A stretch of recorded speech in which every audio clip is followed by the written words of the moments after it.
ये कहा था कि अगर आप कृष्ण नाम लेते हैं तो 100% गारंटी कि अगली योनि आपको इंसान की मिलेगी। मनुष्य का मिल जाए। जी, ये गारंटी कैसे लेते हैं आप?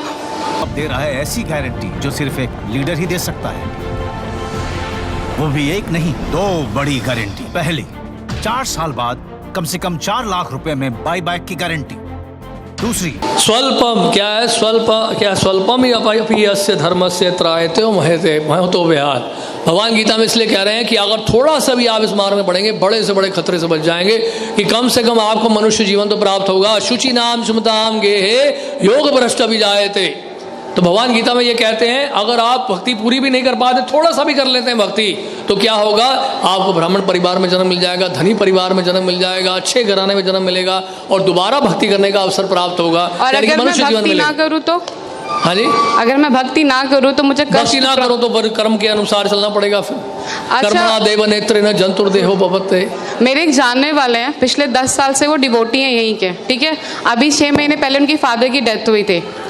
ओके, तो ये कृष्ण भगवान ने ये जो कष्ट उनको दिया, क्यों दिया? वो तो 10 साल से इनके डिवोटी थे। हमने तो बोला ही नहीं कि आप कृष्ण भक्त बनते तो कष्ट नहीं आएगा, हमने नहीं कहा। चीटिंग करता है तू, चीटिंग। ये मैं क्लास में गई थी। नहीं, हमने नहीं कहा ये कि कृष्ण भक्ति अगर करेगा कोई कष्ट नहीं आएगा। उसको कष्ट आएगा, कष्ट करने की जो सहन करने की दृष्टि बदल जाएगी। जैसे कि एक व्यक्ति जो है सड़क पे जा रहा है और साथ रास्ते में बैरियर्स हैं, स्पीड ब्रेकर्स हैं, तो एक व्यक्ति ठेले में जा रहा है।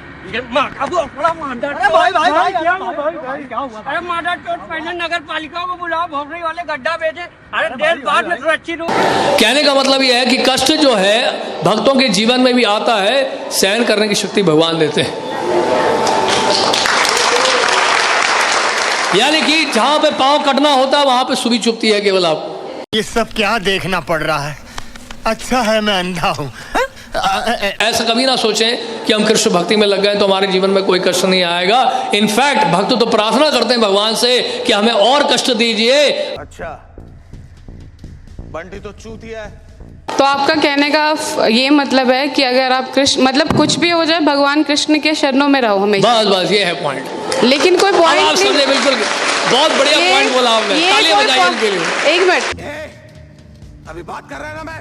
ये कोई पॉइंट नहीं होता। अगर भगवान कृष्ण के शरण में नहीं हो तो मेरे पास जरूरी कि मुझे कष्ट, मतलब कष्ट तो वैसे भी आना है जिंदगी में, चाहे मैं रहूं या ना रहूं। जिंदगी में आना है, लेकिन यहाँ से कष्ट का निवारण आपको दिया जा रहा है हमेशा के लिए। जन्म मृत्यु जरा व्याधि के चक्र से आपको हमेशा के लिए छुटकारा पाने का एक सुअवसर प्राप्त हो रहा है।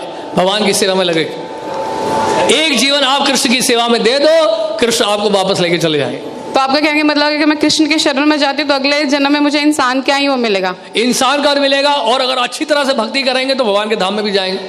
ये तो मरने के बाद किसने देखा है कि कौन कहाँ जा रहा है? हाँ जी, मरने के बाद कौन जानता है कि कौन कहाँ जा रहा है? हाँ, इस बात की गारंटी कौन लेता है? सामान्य लोग नहीं जानते हैं, लेकिन भक्त जानते हैं। और मेरे शेर तैयार हो? जी जनाब। जन्नत जाओगे बेटा? जी जनाब। जन्नत में हूरें होती है। जनाब जरा